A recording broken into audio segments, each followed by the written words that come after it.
Hey YouTube, Maddie's Daddy 12, Team JMT. Going to give you guys a quick little rundown of how the Indianapolis Regional went. We went to it yesterday and everything. Well, first, make sure that you guys head over to Team JMT Trade down in the description. I'll have a link. And remember, I've got 7 team members, counting myself, and we all post trade binders on there. So you've got 7 people to trade with whenever you go over there. So make sure you head over there and check that out. Um, yeah, the regionals. First off, let's get into the shout outs. Remember, if you are interested in getting a shout out with me, you need to either one, mail me an autographed card. I don't care what it is. It can be a common card, it can be a silver stamp, it can be a hollow, whatever you want it to be. I just want your name, your signature, and your YouTube name, or you can give me your YouTube name. I don't really care either way. I just want a signed card. If you want a shout out, I want a signed card. I think it's pretty fair. So shout outs. First off, I have Sukoto. Sukoto. Kid I met, talked to. Well, guy I met and talked to. He is building this little beast deck that I'm really interested in. Kind of like to see how it ends up. Next, I have Jacob P48. Uh, cool kid, young kid, kind of neat. Last is Iltree. Actually did a regional track on this guy. Followed him round for round and how he did with his hero light beat. So check that out. I think you guys will really like that. Make sure you head over and check him out too.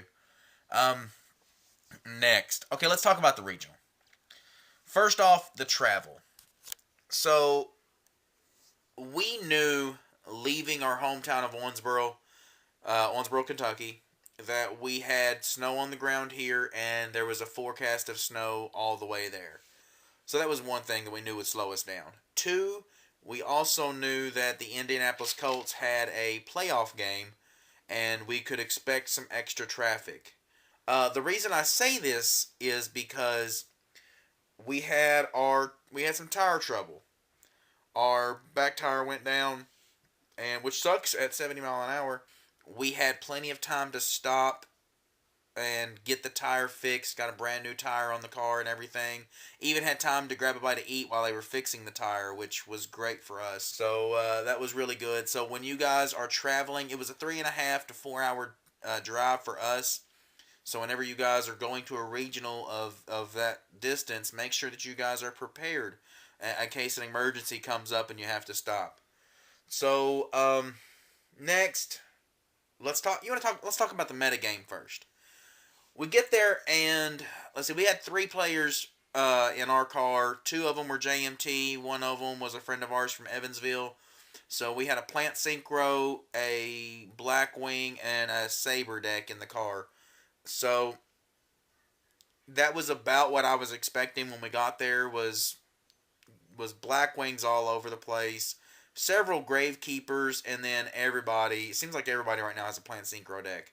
So that's what we were really expecting, and that's pretty much what it was. There were a couple rogue decks there, and then there was a couple of like Light Sworn, and stuff like that. You know, normal archetypes that you think you'll see. A couple of the surprises that I saw out of the meta was, first off, there was a couple really talented players that were playing Gladiator Beasts. I wasn't expecting to see Gladiator Beasts on the top tables, but there were 2 of them that were floating around the top tables nearly all day. Next, there was a kid, and I don't know if it was just a surprise factor that this guy had, or what was going on with it, but he was playing a, a, a dragon deck. Wasn't quite hopeless dragons, but it was a dragon deck that caught a lot of people off guard. I was really impressed when I started hearing about what he was playing and his card choices. Um, One of the last surprises, if you guys don't know MCole40, Robbie Cole, check him out, subscribe to him. I'll give him a shout out too. He didn't give me a signed card, but I'll shout him out too. Make sure you head over and check him out. Me and him actually have a duel on there. We filmed it there that day, and He's really, really known as a gadget stun player, or just mainly just gadgets. Um, but he was playing Fish OTK. My opinion of Fish OTK. Um, I really feel like it has just as much of potential being a top tier deck as anybody else's deck. But it was MCole 40 and he wasn't playing gadgets. So, I mean, I feel like that was a huge surprise, mainly to me, because it seems like every deck profile I see from him of decks that he plays are gadgets. So that was kind of a big surprise. But I've got an interview with him. You guys will see that in just a couple days. I'll get that up. And then don't forget to go over to his channel, subscribe to him, and check out the duel video of me and him. Next, let's talk about the venue. Now, we were at the Hilton downtown. I mean, and when we talk about Hilton hotels, I mean, you really think it should be top notch. I mean, it's a Hilton. You know, I mean, it should be the best in town. I didn't really see that, man. I mean, once you got out of the lobby, it just kind of felt like every other hotel I've ever been in.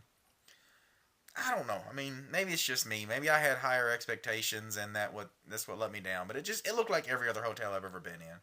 We ended up on the ninth floor for the event, and that seemed kind of awkward. Also, there were no windows. There were nothing for us to really look out and see. I mean, I feel like with a couple windows in the event, we could have at least enjoyed a little bit of a view or something. But no, we had nothing. We had some cheap mirrors on the wall, or just I don't know.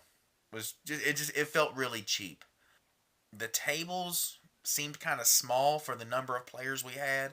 I believe we had somewhere between 225 to 250, and I felt like the venue seemed kind of small for the. I mean, as far as like the tables and everything, it was really cramped for the players. You had several players that instead of laying their mats out normally, they had to lay them out long ways, like towards their opponent, and was only able to use like half of their mat. And I really didn't like that at all.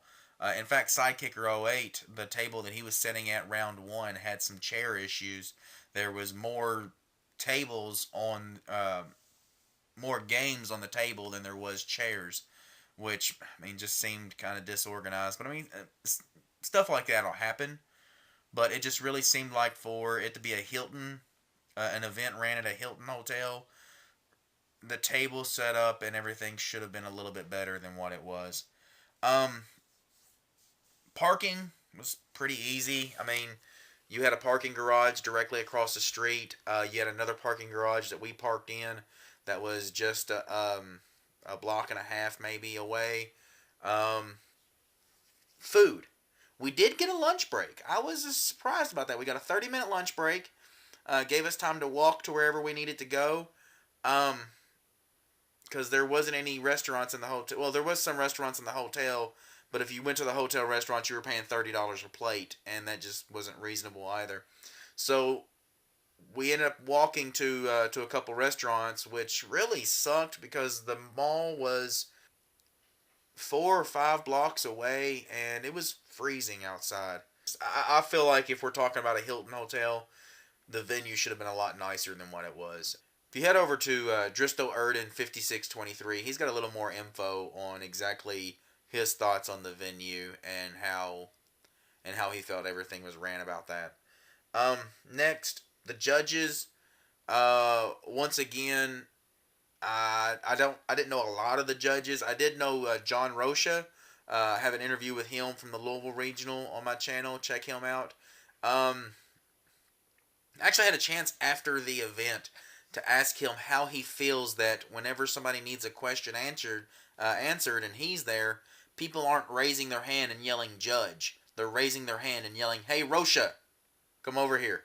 But I didn't know any of the judges. I never heard of any bad calls. I never heard of any bad rulings or anything out of anybody. So the judging staff seemed to be okay. The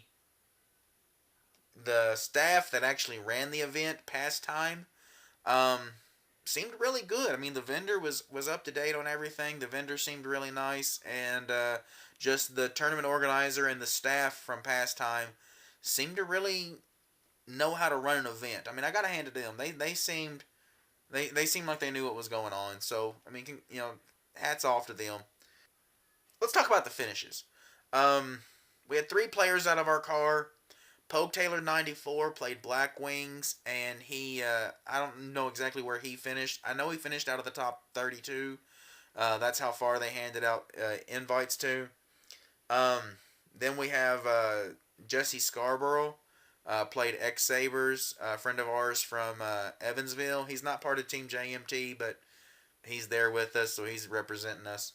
Um, he placed 23, 24 maybe. He placed in the upper 20s somewhere. So proud of him. He gets his invite. And then of course Sidekicker 08. He catches a lot of flack. He played Plants, and me and him both. Neither one of us really play that much in these regional kind of tournaments. He actually placed 21st with his Plant Synchro. Got his invite. That makes five members of Team JMT with their invite for the national tournaments. Yeah. Closing thoughts. All in all, good regional. Meta was really nice. Trades was amazing. My binder's a lot thinner. I sold a lot of stuff. My wife's really happy with me. I made a lot of money for her. All in all, good regional. Congratulations to Sidekicker 08 and Jesse Scarbarough for getting their invites. Comment down below. Make sure you subscribe. Show us how much you love us.